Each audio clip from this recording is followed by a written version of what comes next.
तीर्थंकर अरहंत प्रभु वीतराग भगवान स्वीकारो मेरी वंदना भवतारक जलयान परमेष्टि की वंदना शमन करे भवताप स्मरण मनन से चेतना जागे अपने आप। श्रद्धालु जिज्ञासु श्रोताओं, आर्य वज्र स्वामी जी का प्रेरणादायी जीवन चरित्र आप सुन रहे हैं। आपने सुना कि जब 8 वर्ष की उम्र हुई वज्र की, तो आर्य सिंहगिरी ने उन्हें दीक्षा दे दी, साधु बन गए वो, और अपने गुरुदेव के साथ विहार करते हुए अनेकों क्षेत्रों में विचरण कर रहे थे। एक बार ऐसा हुआ कि आर्य सिंहगिरी अपने शिष्य वज्र स्वामी और अनेकों शिष्यों के साथ एक दिन एक पर्वत के पास पहुंचे, पहाड़ के पास पहुंचे। तो उस समय में वज्र मुनि की परीक्षा लेने के लिए उनके पूर्व भव के मित्र, जो देव के रूप में थे, उन्होंने अपनी वैक्रिय शक्ति से असमय में ही घोर गर्जना की, घनघोर बादल छा गए, और जब आर्य सिंहगिरी जी ने देखा कि वर्षा के आसार नजर आ रहे हैं, तो उन्होंने अपने शिष्यों के साथ उस पर्वत की एक गुफा में प्रवेश किया। उनकी गुफा में पहुंचते पहुंचते जोर जोर से बादल गरजने लगे, बिजलियां चमकने लगी और खूब तेज मूसलधार बारिश होने लगी। थोड़ी ही देर में चारों तरफ पानी ही पानी दिखाई देने लगा। जब मुनिराजों ने देखा कि अब बारिश बंद होने के आसार नजर नहीं आ रहे, तो सब साधुओं ने उपवास कर लिया और बड़े ही शांति के साथ, धैर्य के साथ वे सब अपनी साधना में लग गए, आत्मचिंतन में लग गए।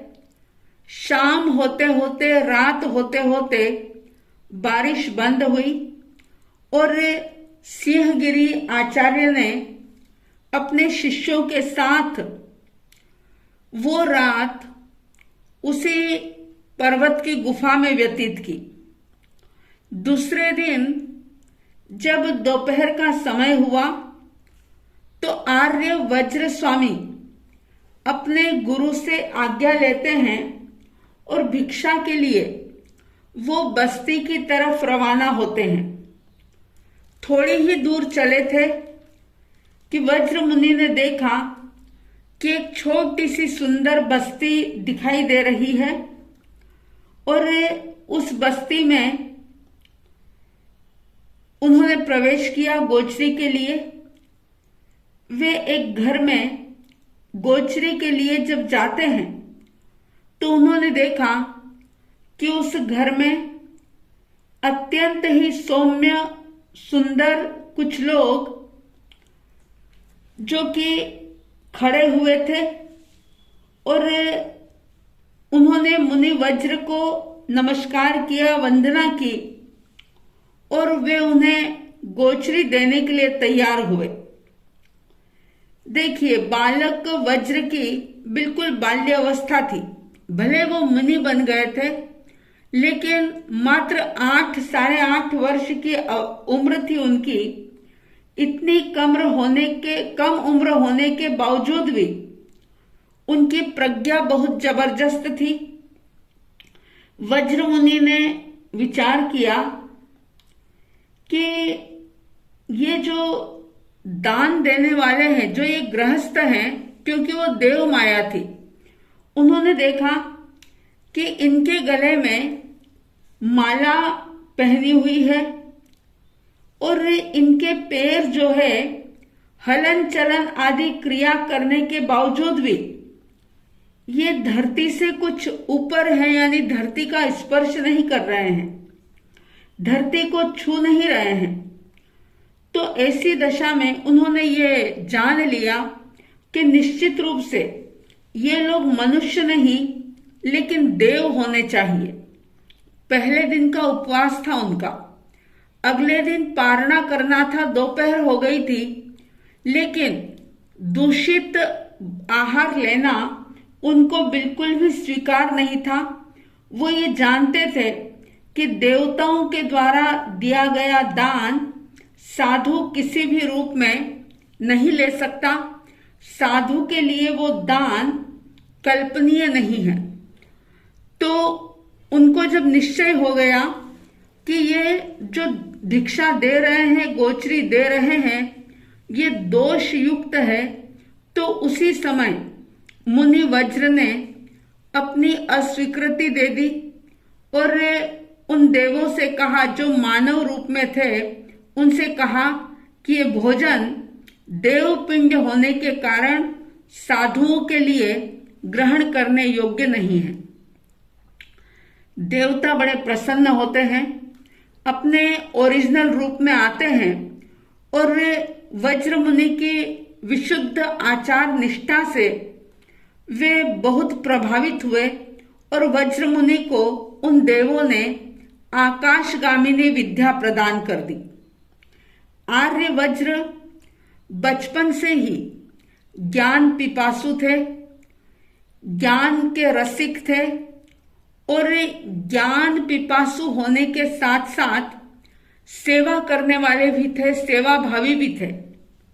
वे बहुत कम समय में ही अपने समता, संतोष, विनय, गुणग्राहकता, ऐसे अनेकों अनुपम गुणों के कारण सिर्फ उनके गुरुदेव के ही नहीं, लेकिन बाकी सारे संतों के भी वो प्रेम पात्र बन गए।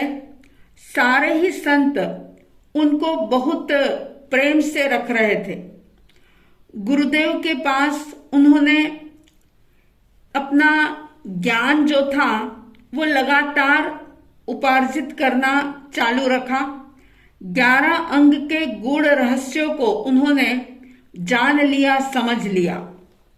इनके जीवन की एक बड़ी ही अच्छी घटना है कि एक बार ऐसा हुआ कि आर्य सिंहगिरी जी, जो शारीरिक क्रिया निवृत्ति के लिए, शौच निवृत्ति के लिए जंगल में जाते हैं, और बाकी जो साधु थे वो भी, कोई जंगल गया हुआ था, कोई अपने आवश्यक कार्यों के लिए उपाश्रय से बाहर गए हुए थे।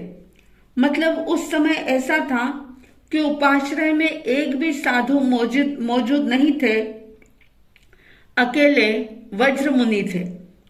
वज्र मुनि ने जब देखा कि आज कोई भी साधु यहाँ पर नहीं है, तो उनके मन में एक बाल सुलभ चंचलता पैदा हो गई।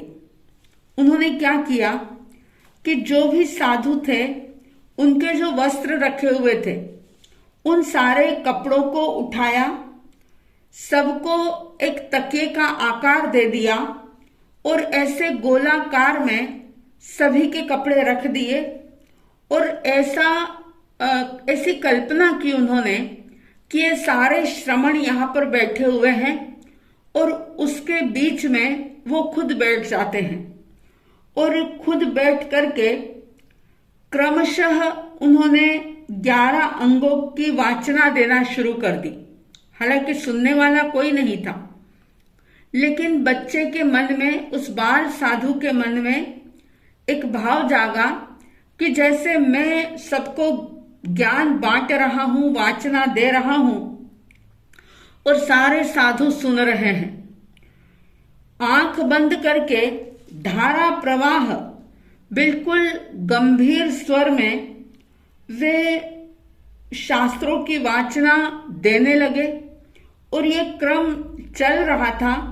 उसी समय उनके गुरुदेव आर्य सिंहगिरी जी जंगल से लौटते हैं और दूर से ही उन्होंने वज्र मुनि की आवाज को पहचान लिया और वे थोड़ी देर उस उपाश्रय के दरवाजे के पीछे ही खड़े रह गए और उस बालक मुनि के मुंह से शास्त्र का एक एक सूत्र, एक एक शब्द बहुत ही स्पष्ट और शुद्ध उच्चारण के साथ विवेचन सुंदर हो रहा था। उन्होंने सुना और आर्य सिंहगिरी जी इतने खुश हो जाते हैं, उनका हृदय गदगद हो जाता है, उनको परम आनंद की अनुभूति होती है और वो उनके मुंह से शब्द निकलते हैं कि धन्य है प्रभु महावीर का ये शासन, धन्य है ये गच्छ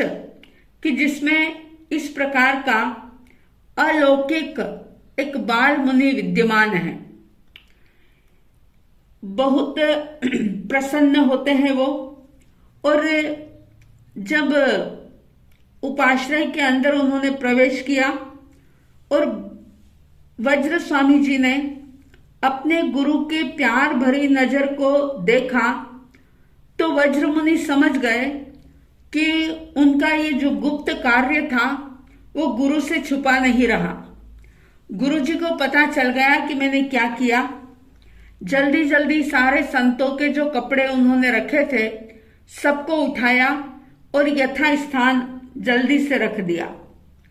आर्य सिंहगिरी जी ने बच्चे की इस प्रकार की क्रिया को जब देखा तो उनको अपने शिष्य की अद्भुत प्रतिभा पर बहुत प्रसन्नता हुई और साथ ही साथ एक विचार भी पैदा हुआ कि आयुष्य में ये बच्चा छोटा है, साधु छोटा है, लेकिन ये ज्ञान में वृद्ध है, ज्ञान में प्रौढ़ है, बुजुर्ग है ज्ञान में।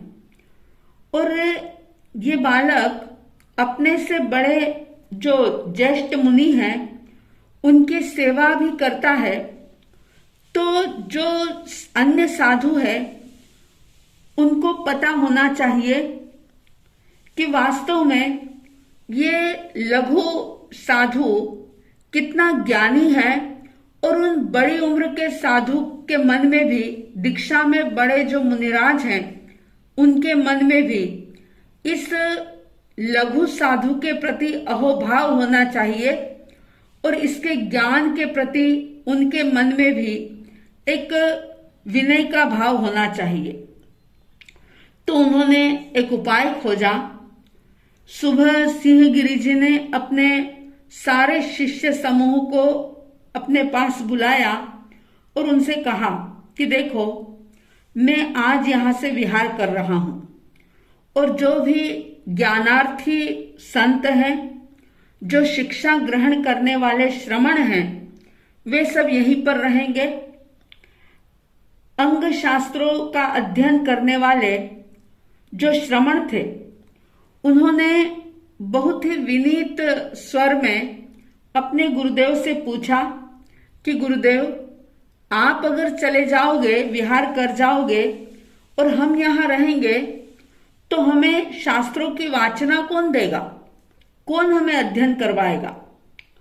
तब सिंहगिरी जी ने शांत और गंभीर सुदृढ़ स्वर में कहा कि ये छोटा सा लघु मुनि वज्र जो है ये तुम्हें अध्ययन करवाएगा। देखिए, वो समय कैसा था? उस समय में आज के जैसा दूषित वातावरण नहीं था, ईगो प्रॉब्लम नहीं थी, बहुत ही सरल हृदय के लोग थे। तो वे विनयशील जो शिष्य थे, उन्होंने गुरु वाक्य को परमात्मा की वाणी के रूप में ग्रहण किया।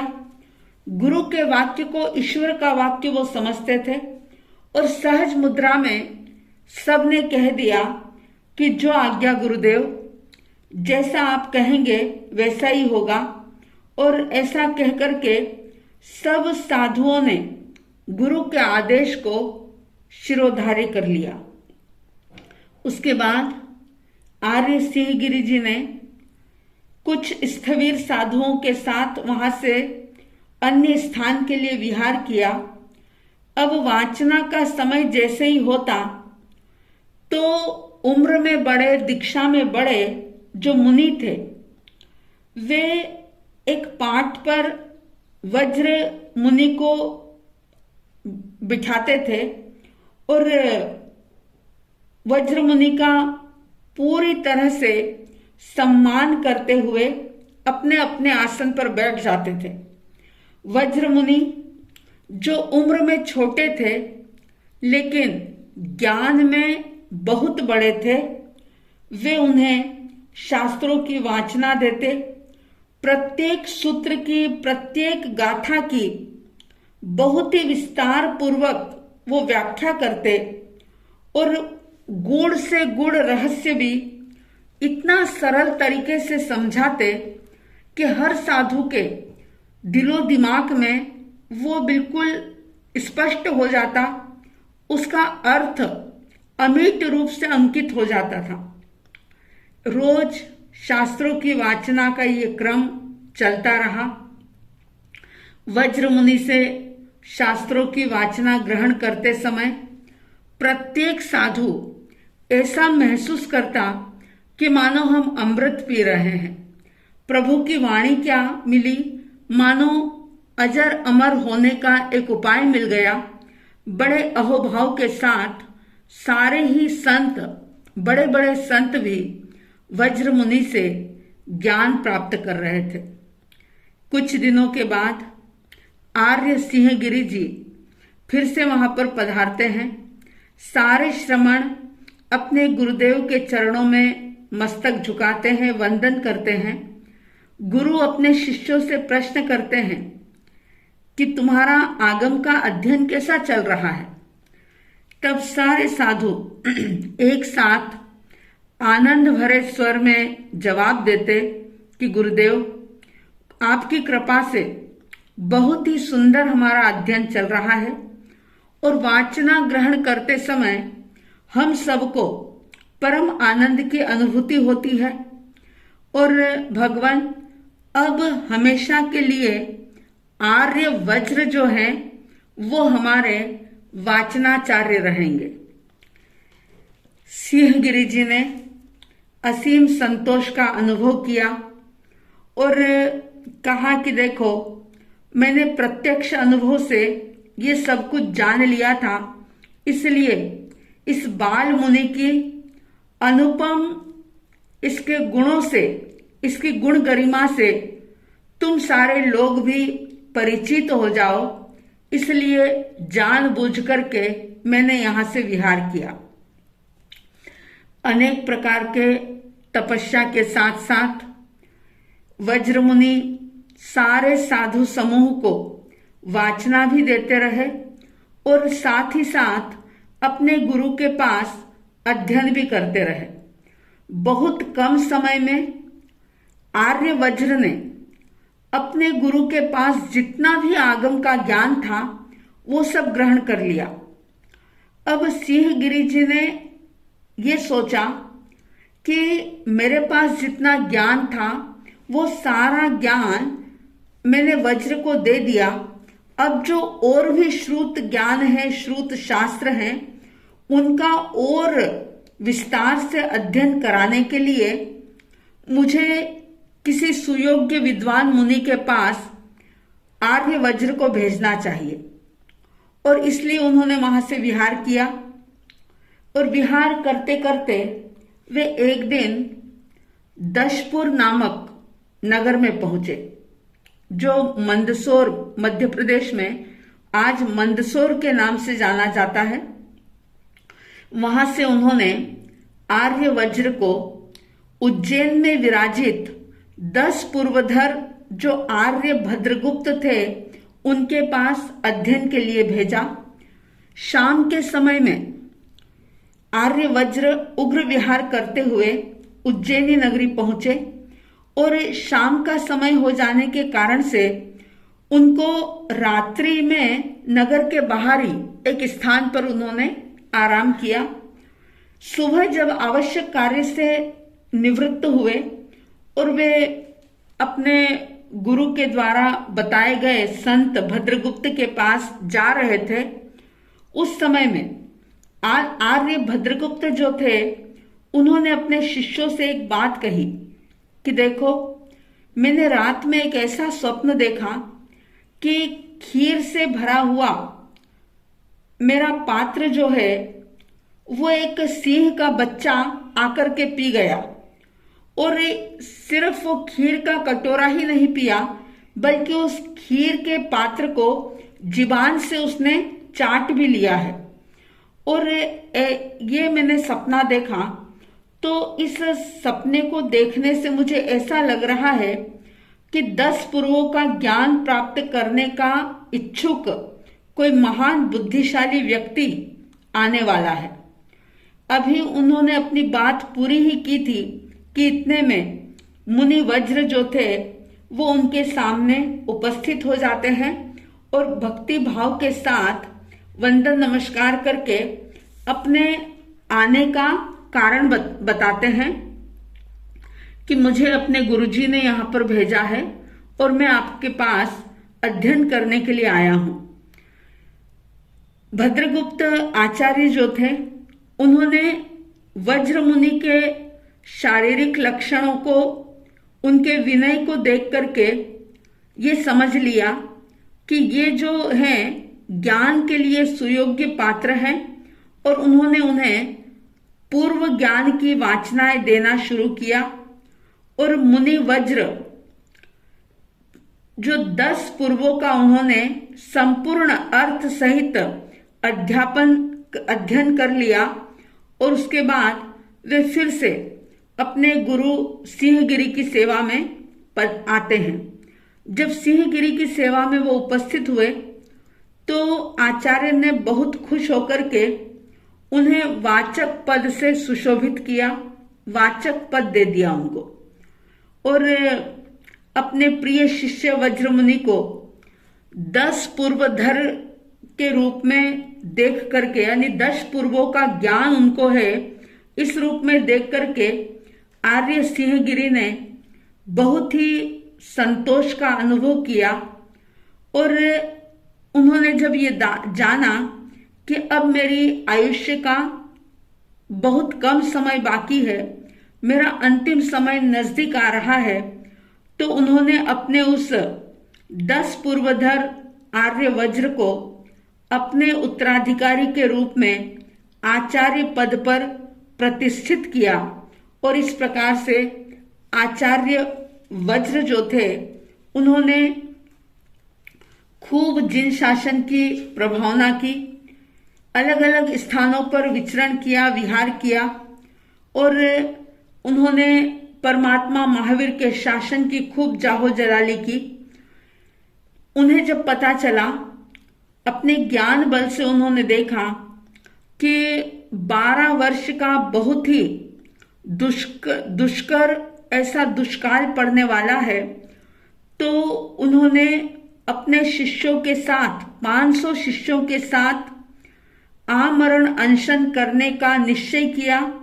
500 शिष्य जो थे वे भी इतने दृढ़ निश्चयी थे कि अपने गुरु आचार्य वज्र स्वामी के साथ आमरण अनशन करने के लिए तैयार हो जाते हैं, और वे दक्षिण प्रदेश के मांगिया नामक पर्वत पर जाते हैं और वहां पर आजीवन अनशन करके संलेखना संथारा करते हैं। तो वज्र स्वामी जी का जब स्वर्गवास हुआ तो उसके साथ ही 10 पूर्व और जो चौथा सहनन था अर्धनाराज सहनन, उसका विच्छेद हो जाता है। आर्य वज्र स्वामी जिन्होंने 80 वर्ष तक विशुद्ध संयम का पालन किया था, खूब धर्म का प्रचार प्रसार किया था, ये कहना भी अतिशयोक्ति नहीं होगी कि वे जन्मजात ही योगी थे। और इस प्रकार से उन्होंने पूरे संभाव के साथ अपने देह का त्याग करके सदगति को प्राप्त किया। इस प्रकार से आचार्य वज्र स्वामी जी का जीवन परिचय संपन्न होता है। इनके जीवन से बहुत सारी शिक्षाएं जो भी आप ग्रहण कर सकते हैं, अवश्य ही कोई एक शिक्षा ग्रहण करें। विशेष रूप से ये कि उनमें इतना ज्ञान होने के बावजूद भी उनको जरा सा भी घमंड नहीं था। जितना ज्ञान था उससे भी ज्यादा उनके भीतर में विनय था। हम जरा खुद को चेक करें, अपने भीतर में झांकें कि सम्यक ज्ञान नहीं होने के बावजूद भी कब कब जीवन में ऐसा समय आता है जब हमारा विनय, हमारा विवेक बिल्कुल खत्म हो जाता है। हम विनय विवेक रख नहीं पाते, अहंकार के अंदर इतने ज्यादा मशगूल हो जाते हैं, चूर हो जाते हैं कि अपने से बड़ों का मान सम्मान नहीं कर पाते। और तो और घर में माता पिता जिन्होंने हमें जन्म दिया, बचपन से लेकर के बड़ा किया, पढ़ाया लिखाया, क्या उनके प्रति भी आप अपना कर्तव्य निभा रहे हैं या कहीं कर्तव्य में कुछ कमी हो रही है? उनके प्रति विनय का भाव आपके मन में है या नहीं है? स्वयं का निरीक्षण करें। आर्य वज्र स्वामी जी के जीवन से जो भी शिक्षा आप ग्रहण कर सकें, अवश्य ग्रहण करें। इन्हीं मंगल भावनाओं के साथ जय प्रभु महावीर, जय गुरु आनंद।